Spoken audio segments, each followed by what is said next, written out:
So welcome to the Senate Finance Committee. I believe it's the first time I've seen you before Senate Finance, but I could be mistaken. If you would, introduce yourself to the committee and you may proceed.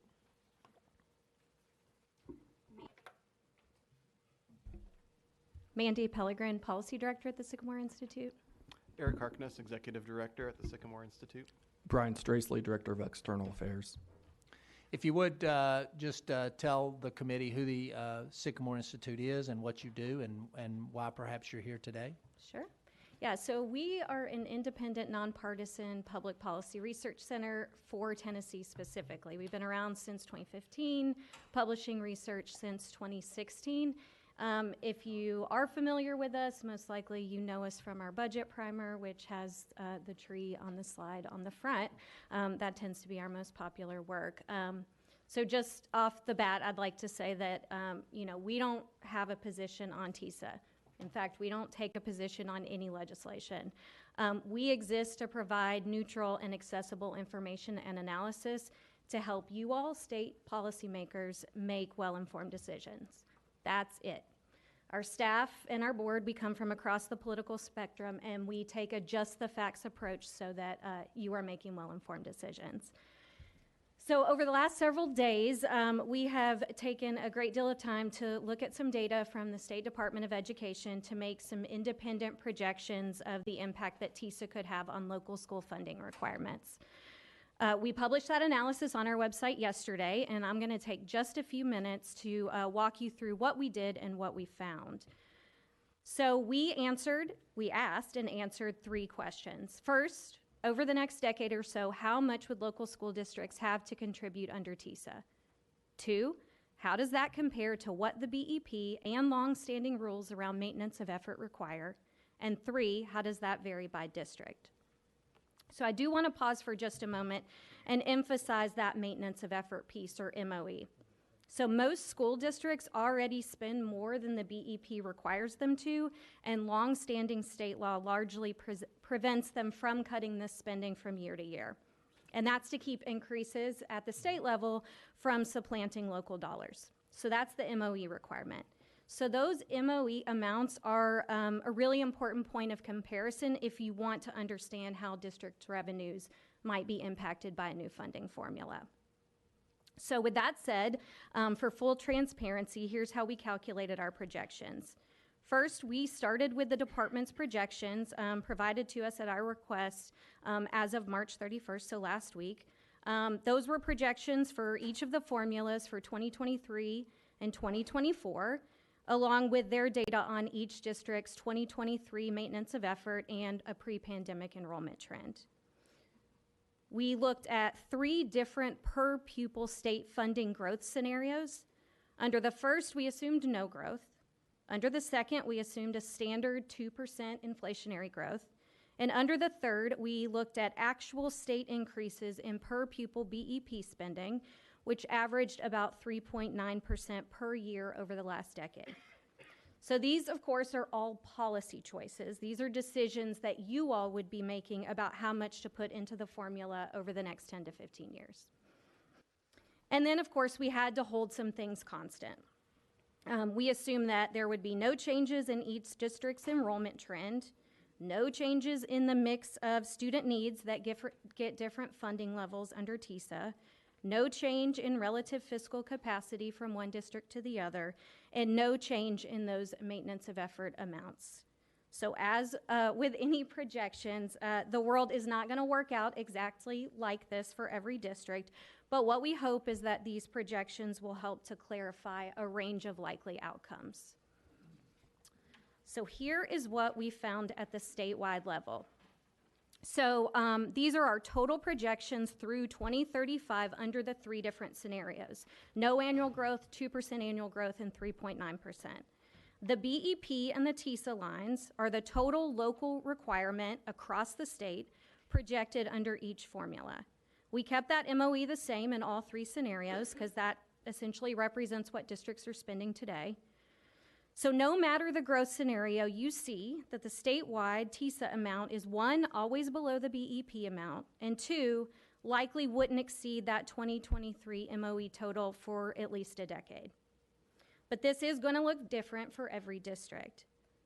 So now we're looking at the number of districts in which the local requirement under either TISA or the BEP are more than that 2023 MOE. You see that TISA could require fewer school districts to increase local funding than the BEP, and TISA is unlikely to affect more than a handful of districts for at least 5 years, depending on that growth rate again. So to show you these results in a slightly different way, here are 6 maps of every school district in the state. There's a pair for each of the per pupil growth scenarios. So as I go through these slides, the districts will light up in red when either their BEP on the left or their TISA on the right requirement surpasses their 2023 level. So you might want to move a little slow because members will look very quickly to try and find their space on the map. And, this is intentionally supposed to move pretty quickly. Move pretty slowly so Senator Gardenhire can find his new counties that he has down there because he'll be very interested in that. For dramatic effect. So this is 2024, the first year of TISA as enacted. So you see that TISA is not yet affecting any district, and you have a handful of districts affected under BEP. So I'm just going to proceed through these. I'm not going to go all that slowly. Sorry, you do have a copy of the slides, and I can provide more data if you like it, but just so you can kind of see the effect. So 2025, 2026, 27, 28, and so on. All the way through 2035. So again, basically same takeaway. TISA would likely require fewer school districts to increase local funding than the BEP might under these 3 scenarios. So the full analysis is available on our website, including a few more nuances and limitations, and you can find it there. We also actually have quite a few other resources that might help you as you consider TISA, including a couple dashboards that allow you to explore some district level information related to TISA. So we are here to be a resource for you, and I'm happy to answer any questions. Okay, questions? Senator Hensley.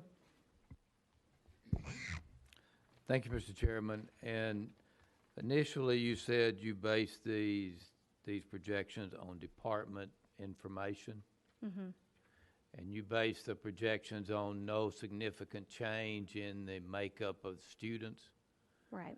But what if there is a significant change in the number of students that have unique learning needs, or students that are taking CTE classes, or which I contend is going to happen? Schools are going to have more students taking CTE classes when they can get $5,000 or $6,000 more for a student. But your projections are not based on any kind of change like that.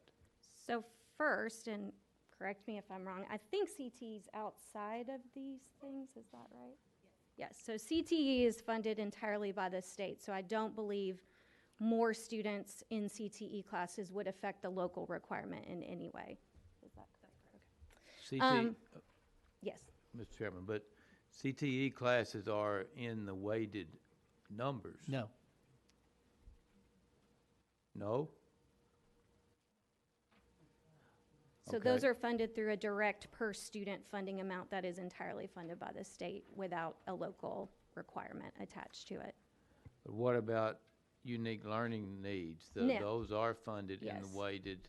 Well, I'm completely misunderstanding what's happening with this formula, because the projections we got, the total funding included CTE numbers and money for CTE classes.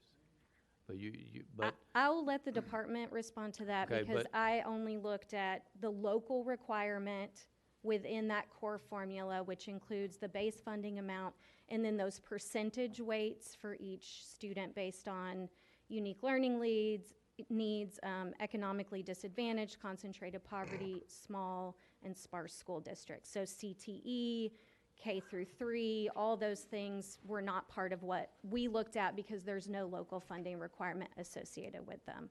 Let me pause right there Okay. just to help the Senator out. So, Senator, if you'll go, and it's on page 9, it's under the section direct allocation amounts are generated for the following students, and it lists those. And you'll see on the next page where it lists all the CTE and how that works. So that is a 100% state-funded allocation. It has nothing to do with local share. Okay, but but your projections are based on no significant changes in any of the other categories. You're absolutely right. So if a district saw more students, if they saw the mix of their students shift towards more students with unique learning needs or more students that are economically disadvantaged, you would see that local requirement go up. Okay, thank you. But I think that would be true under BEP as well, correct? Yes. I mean, that there's no difference Right. between the two. If you affect any of the static variables that you have in your equation, it has a commensurate effect on BEP as well. So to the question, if you have more students come in, potentially it's going to cost you more BEP-wise or TISA-wise. Okay. Additional questions? Senator Yarborough and then Senator Gardner. Thank you, Mr. Chairman. And I'm just trying to probe, sort of following up on where Senator Hensley was. I'm trying to figure out exactly why the cause here.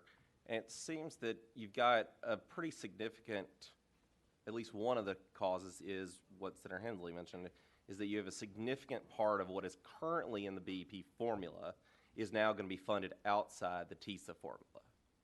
It's through the direct grants. Is that right? I am not qualified to answer that question. I'm sorry. I'm not familiar enough with BEP to say that. I'll have to defer to those with more expertise. Well, I mean, I think because one piece here, which I think, I guess here's the question. Which formula is a total of more money? TISA. Like that's what you've got? Yes. Okay. TISA, yes. All right. And I'm trying to figure out what because there's a significant change in this legislation, Mr. Chairman, is that we've got a chunk that is around between $400 and $500 million, I think, that's 100% state funded, right? And so when you pull $500 million out of the formula that has a local match and let that sort of grow separately, that's obviously going to, the less of what's inside the formula is subject to the match, I think. And so I'm just trying to probe, how does that work? I see what you're saying. I haven't looked at that closely enough to answer your question in a well-informed way. If you see what he's saying, can you help me understand what he's saying? Because I'm not sure, and maybe other members do, but I'm not sure I understand what his... Could the local piece be held artificially low because you're carving some of the stuff out of the BEP and putting it in a separate pot that doesn't require a local match? Is that fair? Right. Okay. I mean, I basically think if you compared TISA versus BEP and you pulled $500 million out of the BEP and just ran that as direct state funding, I just don't know that there will be as much difference as it shows on this. So it's pulling $500 million out, but it's also putting another $1 billion in, so that probably more than offsets that. But I'm conjecturing at this point, and I would hate for you to make a decision based on that. So Let's see, Senator Gardner. Thank you, Mr. Chairman. Look at the map up there, and each red spot, what does that represent? What does the 3 and the 8 in that particular case represent? the 3 is the number of districts, but some of those districts are so small you can't actually see them on the map.